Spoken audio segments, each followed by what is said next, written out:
Hello, friends. Good morning, good afternoon, good evening, wherever you are and whenever you're watching this video. I'm Satyar Prakash Dwivedi, an ACCA member. और आज मैं आप सबके लिए लेकर के आया हूँ पूरे के पूरे परफॉर्मेंस मैनेजमेंट का रिवीजन, जो कि हम करने वाले हैं 5 पार्ट्स में। और इन 5 पार्ट्स में मैं आपको बता दूं कि एक इंक्लूडेड है आपके लिए बोनस वीडियो, जो कि है आपके एक्सेल, जो आपको एग्जाम में काम आने वाला है, और साइंटिफिक कैलकुलेटर का। तो लाइक, शेयर और सब्सक्राइब जरूर कर दीजिएगा इस वीडियो को, एंड बेल आइकन प्रेस कर दीजिएगा ताकि आपको जो आगे आने वाली अपडेट्स हैं वो मिलती रहेंगी। तो इसी के साथ ही स्टार्ट करते हैं अपना पहला पार्ट इस रिवीजन सीरीज का, which is the revision of advanced costing concepts. तो सबसे पहले मैं शुरू करूंगा एक्टिविटी बेस्ड कॉस्टिंग, फिर मैं आऊंगा टारगेट कॉस्टिंग पर, और फिर इस लेक्चर का लास्ट पार्ट होगा throughput accounting. So let's begin with activity based costing. तो देखो, अब एक्टिविटी बेस्ड कॉस्टिंग का मैं आपको थोड़ा सा ब्रीफ दे देता हूँ। क्या होता था कि पहले, जो इससे पहले के लेवल्स थे, जैसे कि हमारा कॉलेज था, या हमने पहले कभी अगर मैनेजमेंट अकाउंटिंग वगैरह में अगर पढ़ा था इसको, तो हम क्या करते थे, हम वहां पे ट्रेडिशनल कॉस्टिंग का यूज करते थे। वहां पे क्या करते थे, हम जो ओवरहेड्स होते थे हमारे, उसको एक कोई भी मशीन आर रेट ले, machine number of machine hour से डिवाइड करके मशीन आर रेट निकाल लिया, या कुछ इस तरह का एक सिंगल रेट निकाल कर उसको अब्जॉर्ब कर लेते थे और उसको बोलते थे अब्जॉर्प्शन कॉस्टिंग। बट अब यहाँ पर परफॉर्मेंस मैनेजमेंट पीएम के लेवल पर आकर के एसीसीए में आपको करना है एबीसी, मतलब एक्टिविटी बेस्ड कॉस्टिंग। तो मैं आपको बताता हूँ इसके स्टेप्स क्या क्या हैं। सबसे पहले आपने क्या करना है कि group production overheads into activities according to how they are driven. तो इसका मतलब क्या है कि जैसे कि डिलीवरी कॉस्ट है, तो उसको आपने डिलीवरी कॉस्ट में डाल दें। तो आपकी जो टोटल प्रोडक्शन ओवरहेड्स है ना, उसको आप अलग अलग से, शेड्यूलिंग कॉस्ट हो गई, डिलीवरी हो गई, और ऑर्डर प्रोसेसिंग कॉस्ट हो गई, तो इन सारी कॉस्ट में आपने क्या करना है, ग्रुप कर देना है अपनी टोटल प्रोडक्शन ओवरहेड्स को। अब इससे क्या बन जाएगा आपका कॉस्ट पूल। कॉस्ट पूल क्या होता है? Cost pool is an activity which consumes resources and for which overhead cost are identified and allocated. तो कॉस्ट पूल क्या है? एक एक्टिविटी है जो आपके रिसोर्सेज को कंज्यूम करती है, और उसके लिए, जिसमें इसके लिए हम क्या करते हैं, ओवरहेड्स को आइडेंटिफाई करते हैं और एलोकेट कर देते हैं। इसके बाद स्टेप टू क्या करना है, आपको कॉस्ट ड्राइवर्स निकालने पड़ेंगे हर एक एक्टिविटी के लिए। मतलब जैसे कि मान लीजिए नंबर ऑफ प्रोडक्शन रन्स हैं, ठीक है, तो आपका कॉस्ट ड्राइवर हो गया नंबर ऑफ प्रोडक्शन रन्स। किसके लिए? मान लीजिए प्रोडक्शन सेटअप के जो कॉस्ट लगती है, या शेड्यूलिंग की जो कॉस्ट लगती है, तो इस तरह से, या फिर जैसे आपका डिलीवरी कॉस्ट के लिए नंबर ऑफ डिलीवरीज हो गया, ठीक है, तो वो हो गया आपका कॉस्ट ड्राइवर। कि मतलब इन एक्टिविटीज को कौन कॉज करता है, what causes these activities to be incurred. Cost driver क्या है? It is a factor that influences और drives the level of cost. उसके बाद आपने आना है स्टेप 3 पर। स्टेप 3 पे क्या करने वाले हैं आप? कैलकुलेट करना है आपने एक कॉस्ट ड्राइवर रेट हर एक एक्टिविटी का। क्या कैलकुलेट करना है आपको? Cost driver rate. Cost driver rate कैसे करते हैं? जैसे कि हम अब्जॉर्प्शन कॉस्टिंग में ओवरहेड अब्जॉर्प्शन रेट निकालते हैं, वैसे ही, ठीक वैसे ही, जब आपने एक्चुअली क्लास में ये चीज पढ़ी होगी, या फिर अगर आप सेल्फ स्टडी कर रहे थे तो भी आपने देखा होगा कि हम ओवरहेड अब्जॉर्प्शन रेट जैसे निकालते हैं वैसे ही निकालते हैं cost driver rate. Last step क्या है? Full production cost. अब स्टेप नंबर 4 पर आ जाते हैं, सॉरी। स्टेप नंबर 4 क्या है? अब्सॉर्ब करना है आपको एक्टिविटी कॉस्ट को अपने प्रोडक्ट में। तो जो भी आपकी एक्टिविटी कॉस्ट हुई है उसको अपने इंडिविजुअल प्रोडक्ट्स में अब्सॉर्ब कर देना है, और at the end last step में कैलकुलेट करना है फुल प्रोडक्शन कॉस्ट और आपका प्रॉफिट या लॉस। तो यहां पर क्या है कि पहले क्या होता था, ओवरहेड एक रेट से अब्सॉर्ब हो जाता था। अब क्या है, ओवरहेड्स को हमने डिवाइड कर दिया है, बांट दिया है, और अलग अलग, तो यहाँ पर ज्यादा रेलेवेंट कॉस्ट आपकी आ जाती है। भाई कोई मान लो कोई ऐसा प्रोडक्ट था आपका, जो किसी एक फर्दर किसी चीज को, मान लो उस प्रोडक्ट में कोई एक ओवरहेड लग ही नहीं रहा था, मगर आप, क्योंकि आप टोटल मशीन आर से ले रहे थे, तो आपको लगाना पड़ रहा था उसमें, तो उसकी वो सही कॉस्ट नहीं थी। बट यहाँ पर जब आप एबीसी में आ जाते हो तो आपको सही कॉस्ट पता लग जाती है। I hope I have made myself clear. Moving on to the next topic. My next topic is target costing. अब टारगेट कॉस्टिंग क्या होती है? हमें एक टारगेट कॉस्ट ले लेनी होती है और उस टारगेट कॉस्ट में क्या करना होता है, फिर हमें एक प्राइस लेना है, फिर हमने अपनी जो है टारगेट कॉस्ट को डिराइव करना है और वहां पे कॉस्ट गैप को कम करना है। मैं आपको सारे स्टेप्स इसमें बताता हूं क्या क्या होता है। सबसे पहला स्टेप है आपका टारगेट प्राइस को सेट करना। सो टारगेट प्राइस सेट कर दोगे कि भाई कस्टमर्स क्या आप वैल्यू परसीव करते हैं इस आपके प्रोडक्ट की। ये क्या होगा, एक मार्केट बेस्ड प्राइस होगा। मतलब आपने क्या किया, अपने प्रोडक्ट के प्राइस को बेंचमार्क कर लिया मार्केट से, तो ये एक मार्केट बेस्ड प्राइस होगा। सेकेंड स्टेप क्या होगा, जो आपका टारगेट ऑपरेटिंग प्रॉफिट है उसको आप कैलकुलेट कर लोगे। मतलब कि जितना प्रॉफिट आपको पर यूनिट चाहिए ना, आपने वो कैलकुलेट कर लेना है। फिर उसको कैसे कैलकुलेट कर सकते हो, या तो रिटर्न ऑन सेल्स पे कर सकते हो या तो रिटर्न ऑन इन्वेस्टमेंट पे कर सकते हो। इन दोनों तरीकों से आप अपना जो आपको टारगेट प्रॉफिट पर यूनिट है वो कैलकुलेट कर लेना है। इसके बाद क्या करोगे आप, इसके बाद आपने आना है स्टेप नंबर 3 पर। तो आपको निकालना पड़ेगा अपनी टारगेट कॉस्ट। तो आपकी टारगेट कॉस्ट कैसे निकलेगी? बहुत ही सिंपल है। क्या, टारगेट प्राइस में से प्रॉफिट सब्ट्रैक्ट कर देना है। Target price minus profit becomes my target cost. उसके बाद आपने निकालना है कॉस्ट गैप, कि मैं अपना टारगेट कॉस्ट क्या था और मेरी एक्चुअल कॉस्ट क्या है। तो गैप किस चीज में आएगा, एक्चुअल कॉस्ट में, और मेरी जो टारगेट कॉस्ट है उस चीज में। तो जब इन दोनों में एक बार गैप आ जाएगा, आपने आइडेंटिफाई कर लिया ये मेरा गैप है, अब क्या करना है आपको, then you will make attempts to close this gap. जैसे कि टेक्निक्स कुछ हैं इसमें कि वैल्यू इंजीनियरिंग करते हो, ठीक है, कि भाई कौन कौन सी ऐसी एक्टिविटीज हैं जो मेरा वैल्यू ऐड करती हैं। नॉन वैल्यू एडिंग एक्टिविटीज को क्या करते हैं हम, रिड्यूस करने की कोशिश करते हैं, उसका कॉस्ट खत्म करने की कोशिश करते हैं, ताकि we match our target cost को हम मैच कर पाए अपनी। ठीक है, I hope that is clear. अच्छा, टारगेट कॉस्ट गैप क्या होता है, estimated product cost minus your target cost. तो जो ऑर्गेनाइजेशन को लगता है, what organization thinks that can currently make a product for and what it needs to make it for in order to make a required profit. तो कितने पर उसको actually बनाना चाहिए और कितने पर वो बना सकती है, इसके बीच में जो गैप होता है वो मेरा होता है टारगेट कॉस्ट गैप। तो आपने क्या करना है, एक बार आपने गैप आपने आइडेंटिफाई कर लिए, तो उसके बाद क्या करना पड़ेगा आपको, उसके बाद आपने ऑल्टरनेटिव, फिर कैसे अब रिड्यूस करना है इस गैप को, तो ऑल्टरनेटिव प्रोडक्ट डिजाइन को लेकर के आना पड़ेगा। जैसे गाड़ियों में देखो, अच्छी से अच्छी गाड़ियां कम से कम प्राइस में आपको मिल जाती हैं। वहां पे क्या होता है, वहां एग्जैक्टली यही होता है कि प्रोडक्ट डिजाइन को बेटर किया जाता है, ताकि पोटेंशियल एरियाज मिल पाए कॉस्ट रिडक्शन के, और क्वालिटी पे भी कॉम्प्रोमाइज ना हो। I hope it is clear. अब टारगेट कॉस्टिंग का क्या है, एक a key aspect of this is to understand which features of the product are essential to customer perceived quality and which are not. This process is known as value analysis. तो कौन सा ऐसा process है जो customer की को लगता है कि भाई इसमें इसमें क्वालिटी, इस प्रोसेस के थ्रू क्वालिटी आ रही है कि नहीं आ रही है। तो कस्टमर की परसीव्ड क्वालिटी देखनी है, और किसमें ऐसा लगता है कि भाई इसमें नहीं आ रही है।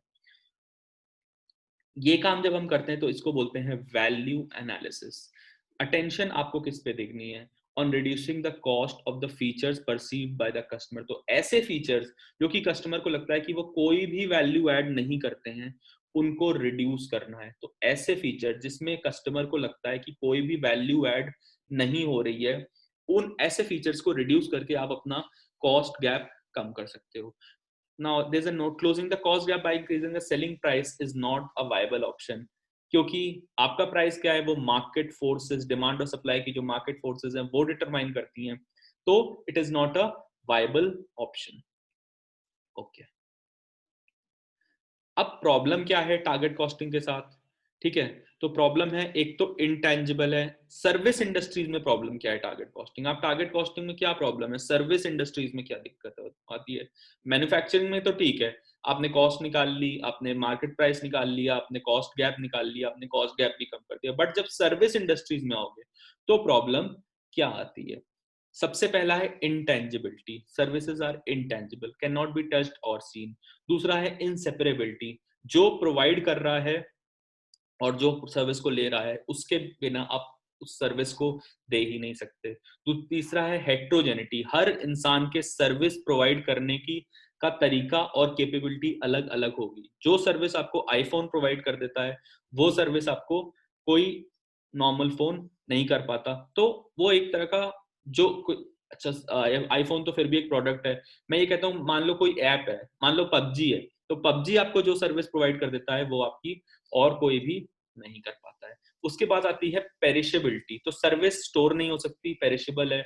देन कोई भी ट्रांसफर ऑफ ओनरशिप नहीं है। अगर मैं आपको पढ़ा रहा हूं तो वहां मैं आपको कोई भी प्रोडक्ट ट्रांसफर नहीं कर रहा, ओनरशिप नहीं ले रहे हो, सिर्फ एक सर्विस मैं आपको दे रहा हूं। Okay, moving on. So that was ABC and target costing. Now we are moving on to throughput accounting. देखो यहाँ पर तो बहुत कुछ लिखा हुआ है, बट मैं आपको छोटी सी बात ही बता देता हूँ कि थ्रूपुट अकाउंटिंग में ये अजम्पशन है कि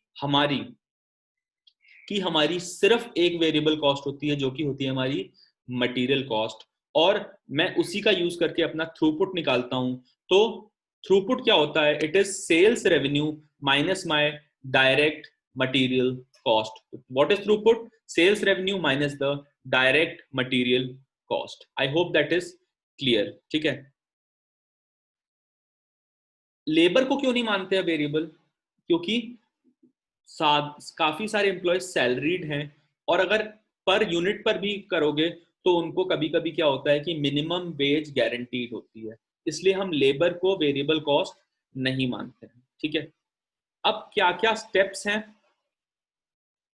स्टेप्स हैं, इन थ्रूपुट अकाउंटिंग? सबसे पहले आपने करना है सिस्टम के बॉटलनेक्स को आइडेंटिफाई करना है।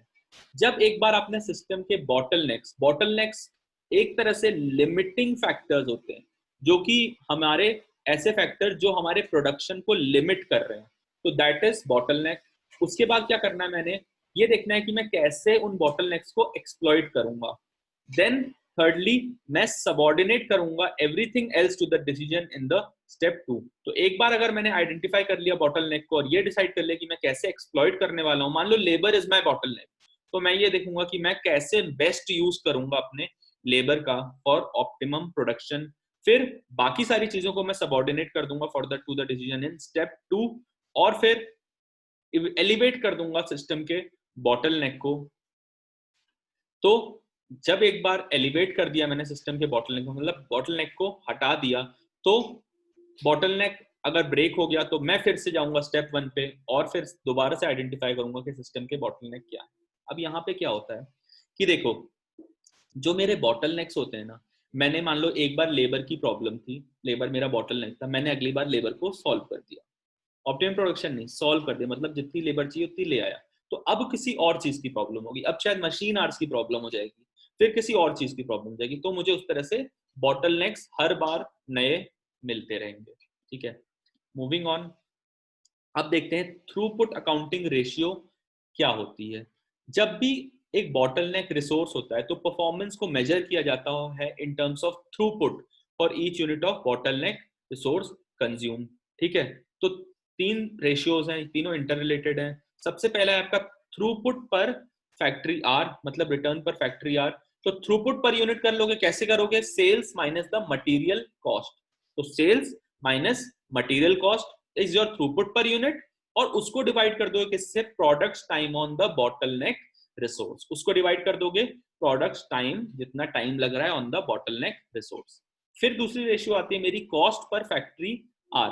तो मेरी कॉस्ट पर फैक्ट्री आर कैसे निकलेगी? पहले मैं निकाल लूंगा मेरी टोटल फैक्ट्री कॉस्ट और उसको डिवाइड कर दूंगा total bottleneck resource time available. जितना भी मेरा टोटल बॉटलनेक, जो भी बॉटलनेक रिसोर्स है, मशीन है, लेबर है, उससे डिवाइड करके मैं निकाल दूंगा कॉस्ट पर फैक्ट्री आर। फिर लास्ट में आती है सबसे important ratio, throughput accounting ratio. ये कैसे आएगी? सबसे पहला रेशियो डिवाइड बाय जो दूसरा रेशियो है, मतलब रिटर्न पर फैक्ट्री आर को डिवाइड कर दूंगा मैं कॉस्ट पर फैक्ट्री आर से। अब देखो, टोटल फैक्ट्री कॉस्ट क्या है? Fixed production cost including your labour.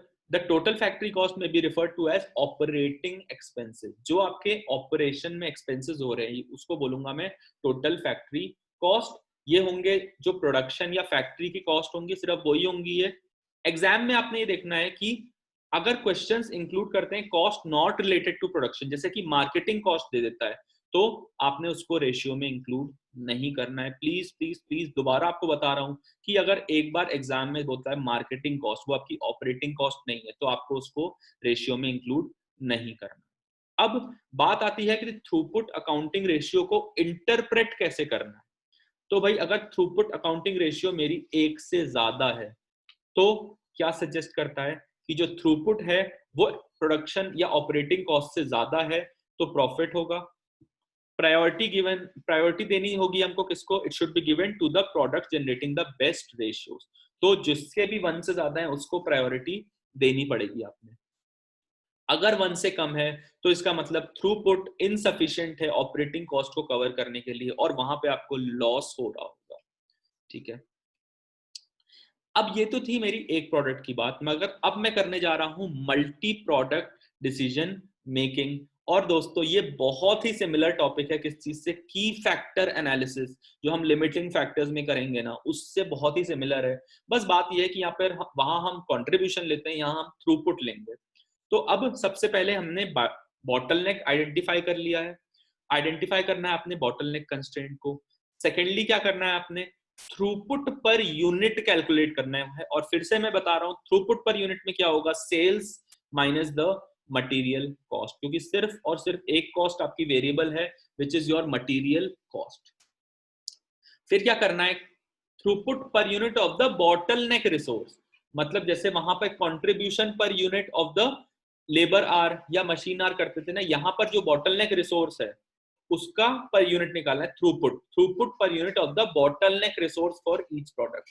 अगर आप लोगों ने क्वेश्चन सॉल्व किए तो आपको ये तुरंत रिकलेक्ट हो जाए कि हाँ ये तो मैंने किया हुआ। तो आपने क्या करना है, थ्रूपुट पर यूनिट निकालना है और उसको डिवाइड कर देना है number of the bottleneck resource से, वो which can be labour hours, which can be machine hours, anything. फिर रैंकिंग करनी है, जिसकी थ्रूपुट पर bottleneck throughput per unit of the bottleneck resource सबसे ज्यादा होगा उसका हाई रैंक होगा, और जिसकी कम होगी उसका कम होगा।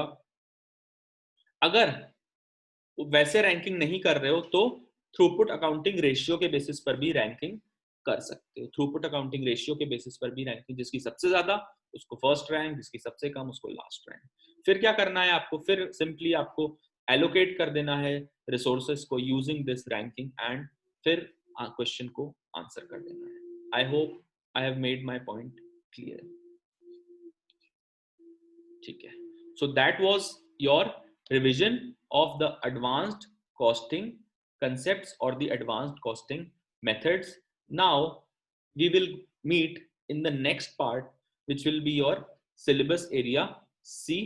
Okay, so till then, bye bye, take care, and like, comment, share and subscribe. कुछ नहीं समझ में आ रहा है कमेंट में डाल दो, मैं जरूर रिप्लाई कर दूंगा। Okay, bye bye.